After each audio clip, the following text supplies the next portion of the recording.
पता नहीं आपने आज मोदी जी का वीडियो देखा नहीं देखा? देखा? व्हाट्सएप यूनिवर्सिटी वालों ने देखा? वो इटली की राष्ट्रपति मेलोनी है, उनको नरेंद्र मोदी जी टॉफी खिला रहे हैं। रील बनाई है, हिंदुस्तान के प्रधानमंत्री इटली के प्रधानमंत्री को, मेलोनी को मेलोडी टॉफी दिए हैं। जाने से पहले हिंदुस्तान में भाषण दिया, जाने से पहले कहा, इटली जाने से पहले, मेलोनी जी से मिलने से पहले उन्होंने हिंदुस्तान से कहा कि देखो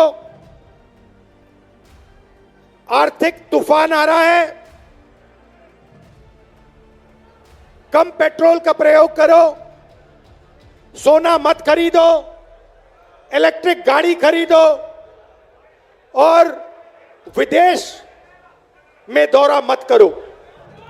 और फिर उसी के एक दिन बाद 3-4 हजार करोड़ रुपए के हवाई जहाज में नरेंद्र मोदी घुसे, इटली की ओर गए, जेब में टॉफी ले गए और वहां की प्राइम मिनिस्टर को उन्होंने मेलोडी टॉफी खिलाई। अब देखिए ये क्या देश की जनता के साथ क्या खिलवाड़ हो रहा है। मतलब देश में पेट्रोल की कमी, गैस की कमी, बिजनेस बंद हो रहे हैं, फैक्ट्रियां बंद हो रही हैं, महंगाई बढ़ती जा रही है, किसानों को खाद नहीं मिलेगी, पूरा का पूरा इंडस्ट्रियल सिस्टम हिलेगा। समय आने वाला है। ईरान ने, अमेरिका और ईरान की लड़ाई हुई, उसने हॉर्मुज को बंद कर दिया। 20% तेल मार्केट से हट गया और नरेंद्र मोदी एकदम मेलोनी जी के पास जाते हैं, उनको टॉफी खिलाते हैं और ऐसे रील बनाते हैं। अब देखना, नोटबंदी के बाद नरेंद्र मोदी ने रोते हुए कहा था, मुझे फांसी पे चढ़वा देना अगर काला धन खत्म नहीं हुआ। याद है आपको? रोते हुए कहा था। कोविड के समय लॉकडाउन कर दिया, मजदूरों को मरवा दिया, किसानों को खत्म कर दिया, हाथ जोड़ के रोते हुए कहा, मुझे फांसी पे चढ़ा दो, मुझे फांसी पे चढ़ा दो। फिर से हाथ जोड़ने का टाइम आ रहा है, फिर से रोने का टाइम आ रहा है, फिर से हाथ जोड़ने का टाइम आ रहा है। मगर आप एक बात याद रखिए, नोटबंदी हिंदुस्तान के किसानों पर, मजदूरों पर, छोटे व्यापारों पर आक्रमण था। नोटबंदी का लक्ष्य आपका पैसा, आपके जेब का पैसा, आपके मेहनत का पैसा अदानी और अंबानी के हवाले करने का था। वही लक्ष्य लॉकडाउन का था। जब हमारे मजदूर हजारों किलोमीटर भूखे प्यासे वापस चल रहे थे, उसी समय नरेंद्र मोदी लाखों करोड़ रुपए का कर्जा माफ अदानी अंबानी का कर रहा था। अब देखिए इन्होंने क्या किया है। पब्लिक सेक्टर को खत्म कर दिया, सारी की सारी छोटी कंपनियों को नोटबंदी, गलत जीएसटी से मार दिया, किसानों को कमजोर कर दिया, बेरोजगारी पूरे देश में फैला दी। और अब आर्थिक तूफान आ रहा है, और ऐसा तूफान आ रहा है जो हिंदुस्तान ने पहले नहीं देखा है। क्यों?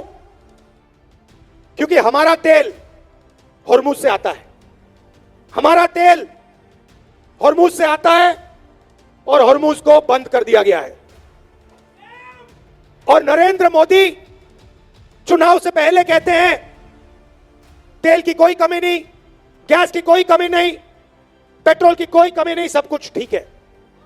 मैं 2 महीने से कह रहा हूं, पार्लियामेंट में कहा, भाषणों में कहा, 2 महीने से कहा कि देखिए आर्थिक तूफान आ रहा है, किसान को, मजदूर को, युवाओं को, माताएं बहनों को जबरदस्त चोट लगने जा रही है। बीजेपी वाले मेरा मजाक उड़ाते हैं। नरेंद्र मोदी ने जो करना था पिछले 3 महीने में, जो आपकी प्रोटेक्शन करनी थी, जो दीवार, आर्थिक दीवार खड़ी करनी थी आपके लिए, वो उन्होंने नहीं की। उल्टा वो जाकर मेलोनी जी के साथ टॉफी खा रहे हैं और वीडियो बना रहे हैं। वीडियो बना रहे हैं जैसे मजाक चल रहा है। वापस आएंगे, आप देखना क्या होता है।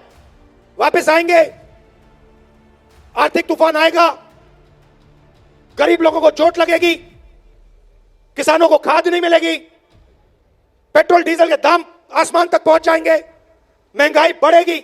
उसके बाद नरेंद्र मोदी हाथ जोड़ेंगे, कहेंगे भाइयों और बहनों मुझे फांसी पर चढ़वा दो। रोएंगे, कहेंगे मेरी गलती नहीं है, अगर मेरी गलती है तो मुझे फांसी पे चढ़ा दो, कहेंगे, आप देखना। तो मेरा कहना है कि उनका काम अर्थव्यवस्था की रक्षा करना है, उनका काम देश की रक्षा करने का है, उनका काम अदानी और अंबानी। भैया भैया गर्मी है, डिस्टर्ब मत करो, गर्मी है, डिस्टर्ब मत करो, लोगों का मूड खराब हो जाएगा, वो आपके नारे सुनने नहीं आए हैं। तो उन्होंने क्या किया है पिछले 12 साल में?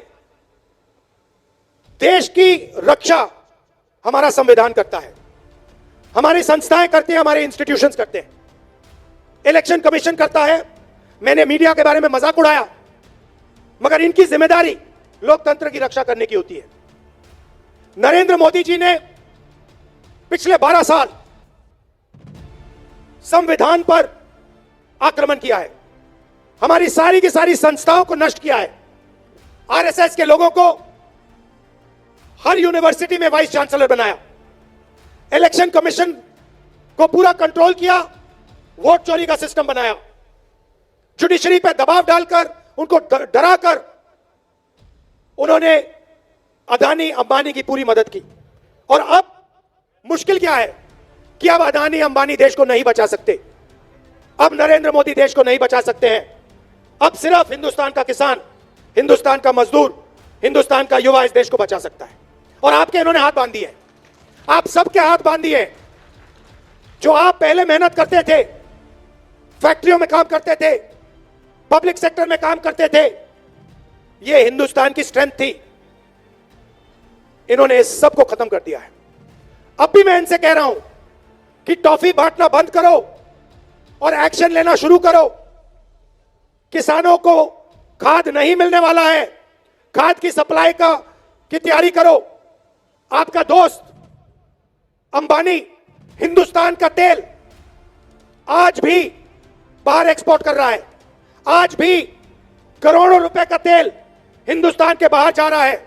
यह तेल हिंदुस्तान को चाहिए, यह तेल हमारे लोगों को चाहिए। वो तेल आप हिंदुस्तान की जनता को दिलवाइए। ये प्रिकॉशंस आपको लेने हैं, ये काम आपको करना है, मगर आप पता नहीं कौन सी दुनिया में हो। अच्छा, एक और बात,